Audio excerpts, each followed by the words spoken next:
Right, let's start with the breaking news this evening. Newcastle have agreed a club record fee of £64 million for the Stuttgart striker Nick Woltemade. So, James Savundra, give us the details. This is remarkable, isn't it? Newcastle have been searching for strikers all summer, but now it looks like with 4 days left for the transfer window, they're about to sign one. They've agreed the deal with Stuttgart for Nick Woltemade, who is a very exciting player. 6'6", we saw him to great effect in the Euros, scoring 6 goals in 5 matches, had a great season in the Bundesliga last year. He actually joined Stuttgart as a free agent last summer. They're about to make more than £60 million on him. He had a desire to work with Eddie Howe and play in the Premier League. He's got brilliant technical ability, despite the fact he is 1 metre and 98 centimetres. He's an absolute giant. He's actually exactly the same height as Dan Burn, and he fits the profile that Eddie Howe likes. He was scouted by Andy Howe, who's effectively acted as a sporting director for Newcastle this summer. It has been a challenging summer for Newcastle, but they could come out of it with a lot of credit and an even better squad than they had at the end of last season. At the same time, he's going to be coming in for a medical, we expect, over the course of the next 24 hours.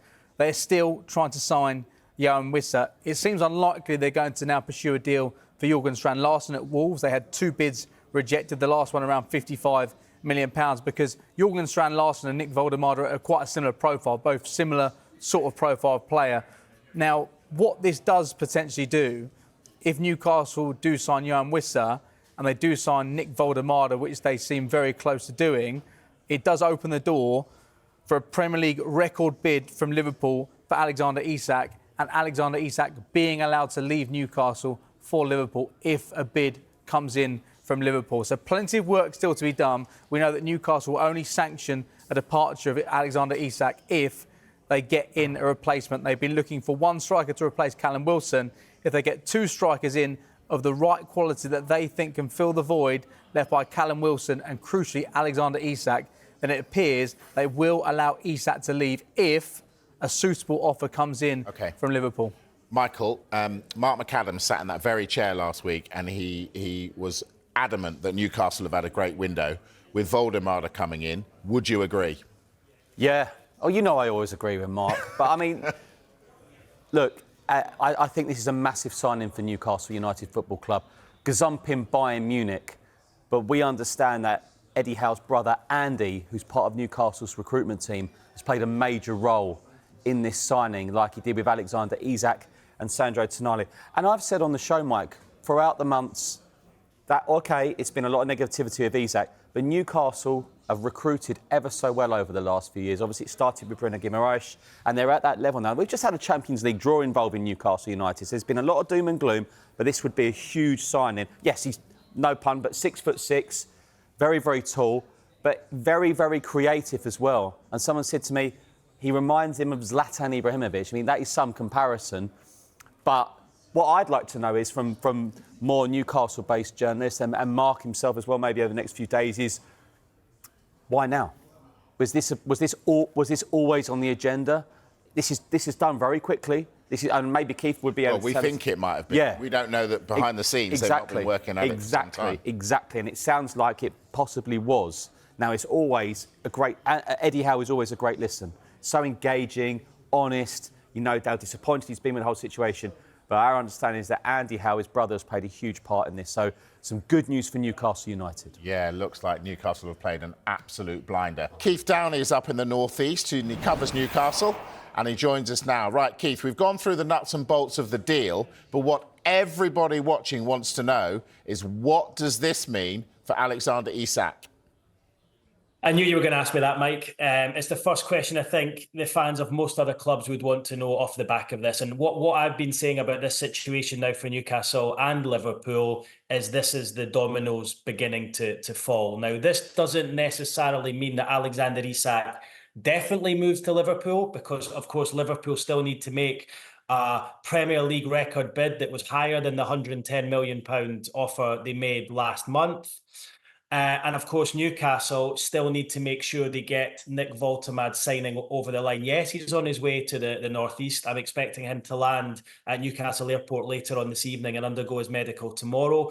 But of course, that deal has not been finalised yet, and Newcastle will want to ensure that that deal is done and complete, and Woltemade is in the building, signed and sealed, before they allow Alexander Isak to go. But I'll refer you back to the statement that came out from Newcastle United 9 days ago in retort to Alexander Isak's social media post. And they said then that the conditions of a sale have not been met and they're unlikely to do so. Now, that has changed, hasn't it? Because Newcastle are close to signing Nick Woltemade. They've got that agreement in place there with Stuttgart, a package of £65 million, 60 plus, so 68.5 plus 4.5 in add-ons. So they're close to doing that.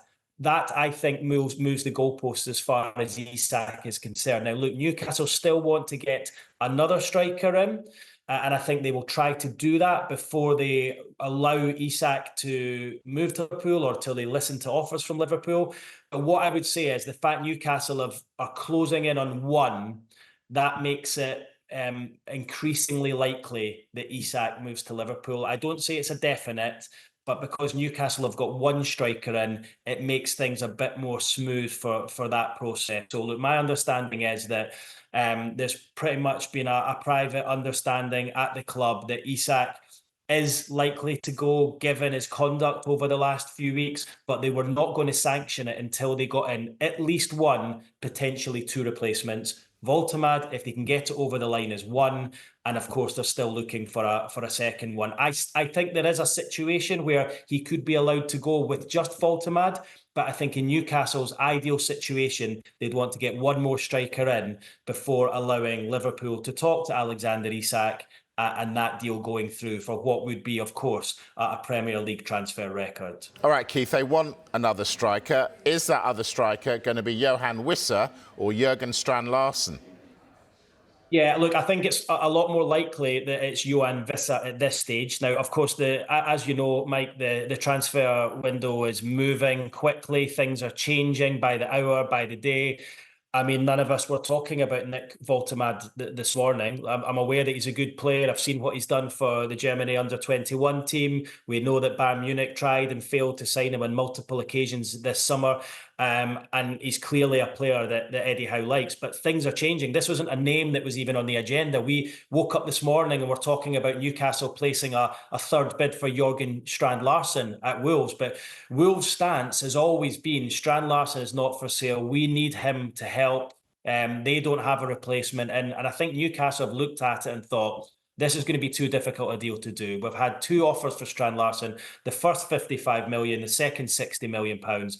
Both of them have been turned down. They've been told pretty much he's not for sale. They could keep knocking at that door and be left with no one. So they've turned their attentions to Woltemade. He's a similar sort of player to Strand-Larsen, big, tall, imposing striker. Woltemade, 6'6". I think Strand-Larsen's maybe about 6'4". They're big, towering target men. So I don't see Strand-Larsen coming in as an addition to Woltemade. However, Johan Wissa is a completely different sort of player, as we know. Diminutive, 5'9", quick. He's a runner, runs in behind, and Newcastle still have an interest, and they have done for the best part of the last 6 weeks for him. Brentford looking to bring in a replacement of their own. They've failed to do that so far, but my understanding is Newcastle's interest is still there in Wissa, and I think if they were able to get Woltemade and Wissa over the line, which would pave the way for Isak to leave, that would actually still be seen as a really positive situation, given where they were at the start of the week and the saga that surrounded Alexander Isak. So look,